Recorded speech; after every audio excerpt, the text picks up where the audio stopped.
Welcome to this explainer. Today, we're taking a fascinating virtual walk through a place you probably visit every single week, the supermarket. But we aren't just here to shop. We're here to expose the highly intentional, sneaky psychological tricks that are meticulously designed to empty your wallet. Believe me, by the end of this, you'll never look at a grocery store the exact same way again. So let's ask ourselves a question that I am absolutely sure we can all relate to. Have you ever wondered why a quick run for, say, just a gallon of milk almost always ends with a cart completely stuffed with things? You walk in with a singular goal, and you walk out with this massive receipt. Well, it's not an accident, and it's definitely not just you lacking willpower. You're actually stepping right into the center of a very deliberate psychological maze. To really understand why this happens, we have to look at how literally every single inch of the store is engineered to control your shopping journey. You are being psychologically guided from the very second you step through those front doors, all the way to the checkout line. The layout, the shelves, the product placement, it's all working together to influence your behavior. Okay, let's dive right into this. It all starts at the entrance. The very first thing a supermarket needs to do is make you feel comfortable and refreshed. That's exactly why they often place coolers and fridges right at the front of the store, alongside a generally very welcoming atmosphere. It sets this cool, calming tone. They want you relaxed, because, well, a relaxed shopper is a shopper who's willing to take their time and ultimately spend way more money. Now, think about the shopping cart itself for a second. When a supermarket gives you a massively oversized cart, your entire buying process actually increases by up to 40%. Just the physical design and size of that cart totally changes the dynamic. Your brain sees all that empty space in the basket and subconsciously just wants to fill it up. It's a beautifully simple yet incredibly effective trick. Moving right along into our first major zone, fruits, veggies, and bakery traps. Once you've got your giant cart and you're feeling all comfortable, the real manipulation kicks into high gear. You're almost immediately pushed into the fresh food zones. You see the bright fruits and vegetables first, and naturally, people buy them because they're healthy. But here's the psychological catch. Once you put those healthy items in your cart, you get what's called a health halo. You feel so incredibly good about your responsible choices that you basically give yourself permission to spend the rest of your money on other stuff. You don't worry about buying junk food later on because, in your mind, your main healthy spending is already done. Next up, you'll often encounter the first row fake-out. Some of the items placed in the very first row are priced 20 to 30% cheaper than the market average. This is designed to give you the immediate illusion that you're getting massive deals across the board. It firmly sets the expectation in your mind that this store is going to save you a ton of money today. But let's look at the reality of that discount. As the logic goes, just one or two of those items is not enough to eat, so shoppers eventually have to buy other things too. The store absolutely knows you can't survive on just those couple of deeply discounted items. They're willing to take a slight loss there, fully knowing that because you thought you got a good deal initially, you're inevitably going to fill the rest of your huge cart with normal-priced goods. And here's where they really capitalize on your mental energy. Choosing which fresh fruits and vegetables to buy is surprisingly difficult for the mind. It's decision fatigue.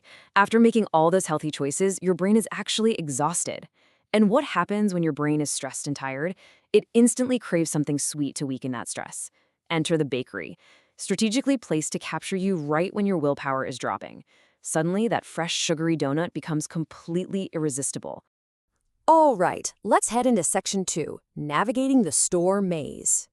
Let's see how this builds as you leave the fresh food behind and enter those middle aisles. Have you ever desperately searched for spices? You know you need them, but you can never seem to find them easily. Why do you think supermarkets always seem to keep them so aggressively hidden? Well, the answer is pretty straightforward. They hide things like spices because they know you absolutely need them, and they want to force you to walk all over the supermarket to track them down. By making you hunt, they're maximizing your exposure to hundreds of other products you didn't even plan on buying. And just to keep you on your toes, they'll occasionally change the locations of other items too, making sure you can never just run in and run out on autopilot. As you're wandering around, you'll constantly run into what are called end caps. An end cap is that prominent showcase of discount items at the very beginning and the very end of every single row. Why do they do this? Because it completely tricks your brain. Seeing a sale item at the start of the aisle makes people subconsciously assume that the entire row behind it has that exact same kind of fantastic discount. And once you turn down that aisle, you're effectively trapped. You have immensely tall store racks on either side of you, combined with your restricted vision and that clunky, oversized cart we talked about earlier. You can't simply move sideways or easily peek over the racks. You are physically forced to walk all the way down the path to get to the next row, passing by every single item in the current aisle along the way. Which brings us to Section 3, the science of shelf placement. Now they've got you trapped in the aisle, pacing slowly with your cart, we enter the next phase. When it comes to placing items on the shelves, supermarkets actually use your natural line of sight right against you. Right at adult eye level, you're going to find the absolute most expensive items.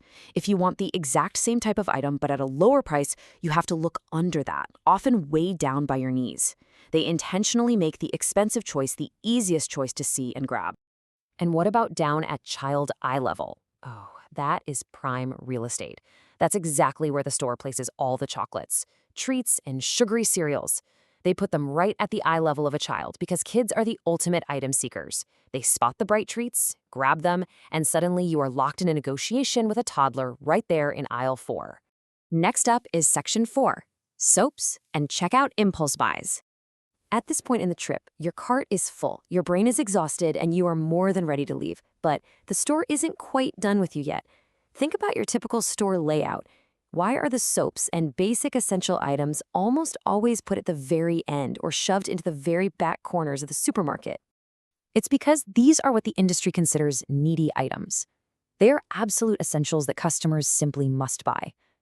By placing them all the way at the very back, the supermarket basically ensures that you have to walk past practically all the other products in the store to get there.